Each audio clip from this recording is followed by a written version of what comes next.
15 au 21 décembre 2025. Salut tout le monde, c'est Sylvain, j'espère que vous allez bien.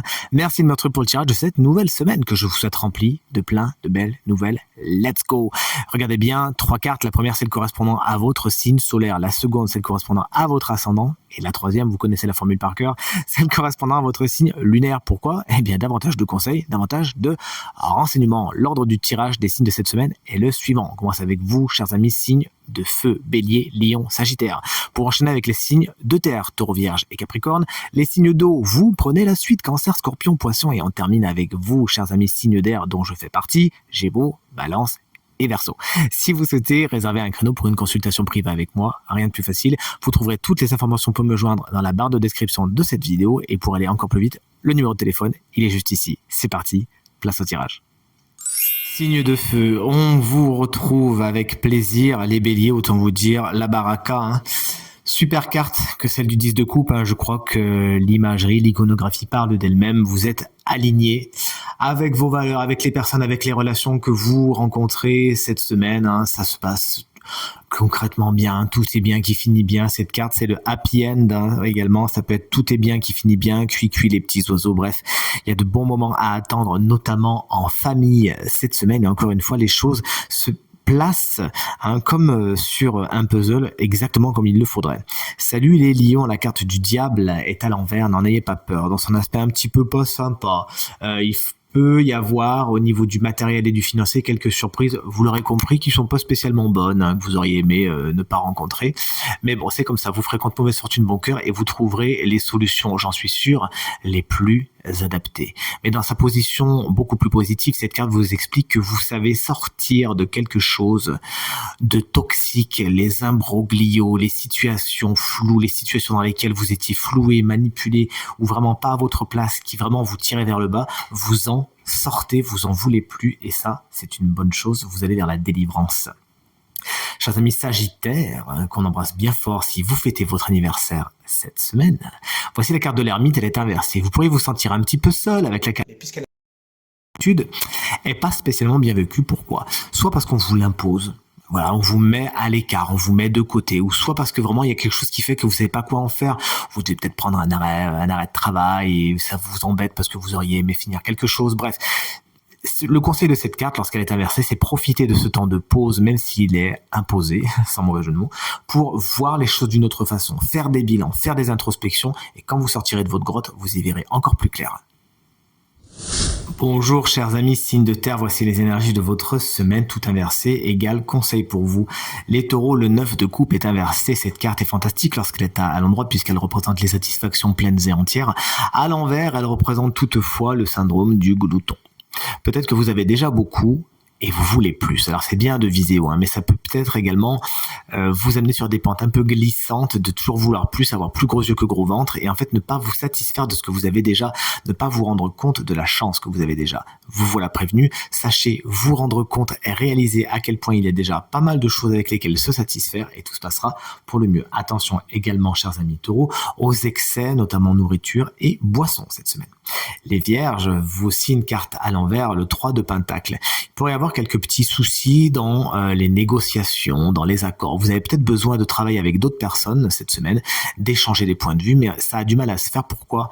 Parce que chacun pense peut-être avoir sa vérité, sa compréhension pleine et entière des choses, alors que c'est vraiment la collaboration qui ferait avancer le schmilblick beaucoup plus vite et beaucoup plus haut. Donc n'hésitez pas justement à mettre en place de la communication la plus bienveillante et constructive possible dans vos rapports avec les autres, notamment dans le travail cette semaine. Chers amis Capricorne, voici la carte des amoureux inversée. Cette carte vous explique qu'il y a des décisions assez complexes à prendre cette semaine.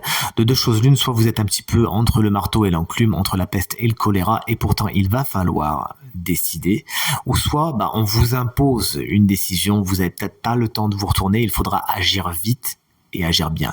Pour certains, vous n'avez peut-être pas encore toutes les informations, tous les tenants et les aboutissants, et pourtant il va falloir vous aussi. Ça peut être également une décision qui est externe, qui vous place vous-même dans l'attente, vous attendez, de toute façon, il faut faire comme mauvaise fortune bon cœur, vous n'avez pas la mainmise dessus. Cette carte est la carte générique également du sentimental, du cœur, de l'émotionnel, qui pourraient être des sujets un petit peu problématiques, frustrants, ralentis cette semaine. Des énergies au top pour vous, chers amis. Signe d'eau cette semaine. Chers amis Cancer, j'espère que vous ne souhaitiez pas une semaine tranquillou. Car la carte du 8 de bâton est sans équivoque, ça va vite, ça va fort. Il y a plein de projets, il y a plein de choses à faire, il y a beaucoup d'énergie, c'est une semaine qui va vite. Le côté positif de cette carte, c'est qu'il pourrait y avoir des situations qui étaient bloquées, qui vont avoir tendance à se débloquer justement. C'est comme si, vous voyez, dans un tuyau où l'eau coule, il y avait un bouchon et là, pim, le bouchon saute, ça y est, tout va dans le bon sens. Mais ça part un petit peu à volo, ça part un petit peu tout en même temps. Il s'agira de prioriser, de voir un petit peu. Si vous lancez vraiment tout en même temps, il y a un risque que rien n'aboutisse. Donc sachez miser sur les bons chevaux cette semaine et nul doute que tous vos projets parviendront à leur fin en temps et en heure.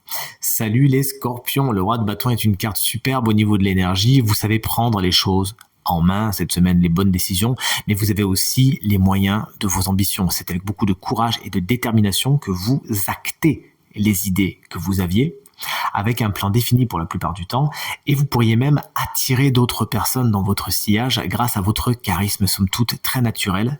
Cette semaine, le roi de bâton peut représenter souvent un signe de feu, bélier, lion ou sagittaire, quelqu'un qui représentera un ou une alliée dans votre semaine, quelqu'un avec un fort tempérament.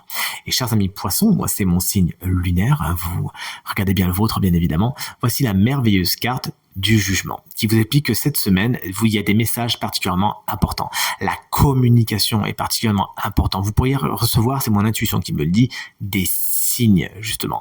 Si vous faites des demandes aux anges, aux guides, des choses comme ça, comme vous préférez, eh bien, nul doute que vous les recevrez. Il peut y avoir vraiment des petits signes cette semaine qui vous disent « Ah, là, c'est bon, vas-y, là, réfléchis plutôt à une autre façon de faire. » Vous voyez ce que je veux dire? Cette carte vous explique également qu'il peut y avoir un appel particulièrement important, une communication. Vous-même, peut-être que vous communiquez, vous faites de la pub, je sais pas, et ça marche du tonnerre. Cette carte également peut représenter la renaissance de quelque chose, d'une relation, d'une situation du passé qui refait son apparition dans la scène de votre quotidien, de votre présent, cette semaine. Et vous voici, chers amis, signes d'air. Attention, les signes chance de cette semaine se cachent parmi vous. Patience, patience, c'est bientôt son tour. Les Gémeaux, le 5 de bâton, pas du tout. De pentacle est à l'envers et j'ai envie de vous dire tant mieux. Car si à l'endroit il représente les difficultés financières, à l'envers justement, il vous explique que vous sortez de ces difficultés financières. Il y a des solutions qui sont trouvées, voire des aides. Des aides, vous pourriez en demander cette semaine et elles vous seraient accordées, des aides bien évidemment, à prendre dans le sens large puisque le tirage est général. Vous pourriez vous-même amener votre aide aux autres, l'apporter bien volontiers. Vous sortez également avec cette carte d'un sentiment de victimisation. Vous voici, chers amis, balance, deux salles, deux ambiances, puisque le 5 de coupe, lui, nous parle également de frustration, de petits chagrins, de petites déceptions. Les choses ne vont pas exactement comme vous le voudriez, et si vous ne faites pas attention, vous pourriez voir le verre à moitié vide et un petit peu noircir le tableau de tout ce que vous franchissez cette semaine. Vous voici prévenu, ne tient donc qu'à vous de transformer l'essai, de prendre conscience de cette façon de faire et de voir le verre à moitié plein afin de faire feu de tout bois et de rester toujours du bon côté de la force dans la lumière. Salut les Verseaux, moi c'est mon signe solaire. Bon, un 5 de bâton, c'est pas ce que j'aurais préféré, mais bon, c'est une carte qui traduit pas mal de conflits, de désaccords. On n'est pas dans l'entente parfaite avec les autres et vice-versa. Il peut y avoir des points de vue échangés qui ne sont pas les bons, qui peuvent justement être dans la rivalité, mais alors là, de deux choses l'une. Cette carte, elle vous dit qu'il peut y avoir des batailles qui valent le coup d'être livrées. À partir du moment où il faut défendre votre authenticité et où c'est important pour vous vraiment de vous imposer. Parfois, c'est important de le faire, faut pas se mentir, il y a certaines batailles qui ont besoin d'être livrées. Mais il peut y en avoir d'autres qui, en fin de compte, ne sont que des batailles d'ego. Et franchement, si vous arrivez à rester droit dans vos baskets et avec à cœur de ne rien avoir à prouver à personne, que vous savez très bien ce que vous allez, alors vous éviterez toutes les batailles inutiles. Il faudra juste donc, cette semaine, chers amis Verseaux, choisir les bonnes. Signe chance de la semaine, on sait que c'est un signe d'air, Gémeaux, Balance ou Verseau. Eh bien, c'est vous, chers amis Gémeaux. Mais attention, cette guidance, elle fonctionne également. Ce conseil vous sera donné si vous êtes ascendant Gémeaux ou si vous avez le Gémeaux en signe lunaire. Une belle carte que j'ai tirée, figurez-vous, pour moi-même. La semaine dernière, quand je me fais mes petites guidances personnelles, vous vous en doutez, le 2 de coupe est une carte superbe intéressante. Dans le sens où, rappelez-vous, on était sur un 5 de denier inversé, qui vous dit que vous sortez d'une espèce de victimisation, qu'il y a de l'aide qui est apportée et que vous-même, vous pourriez apporter votre aide. Et vraiment, le 2 de coupe, en tant que conseil, vous dit, n'hésitez pas justement à aller vers l'union, à aller vers l'association, à accepter les mains tendues, vous-même à tendre la main à quelqu'un. Là, le 2 de coupe, il resserre un petit peu le débat sur deux personnes. Le 2 de coupe, ça nous parle plutôt de couple ou vraiment de deux personnes qui sont en accord, en négociation, puisque le conseil est à prendre dans son sens large, tout comme ce tirage. Donc vraiment, si on fait l'association du 5 de denier à l'envers et du 2 de coupe en tant que guidance, on vous dit vraiment, n'hésitez pas à tendre la main et vous-même à accepter les mains tendues ce week-end, à faire la part belle au couple, dans vos relations de couple, si vous l'êtes déjà, à être dans cette entraide, à être dans cette compréhension, à être dans cette union, à voir quand l'autre n'est pas spécialement au mieux de sa forme, à tout simplement le reconnaître, le mettre en valeur, accepter, accueillir le fait qu'il ne soit pas au top et lui offrir bien évidemment tout l'amour et toute la bienveillance dont vous êtes capable et que vous avez au fond du cœur. Ce conseil, il est génial, c'est vraiment un conseil d'amour, de solidarité, de fraternité, de sororité également. Tout ce que je vous souhaite comme le meilleur pour cette semaine, chers amis Gémeaux. Tirage terminé. J'espère qu'il résonnera avec un maximum d'entre vous et vous permettra de passer la semaine la plus positive possible. C'est bien tout ce que je vous souhaite. Du fond du cœur, merci infiniment pour vos encouragements, vos partages et vos commentaires qui me font très très plaisir et font bien avancer ma cause. À nouveau, très bonne semaine à vous et à très bientôt. Salut!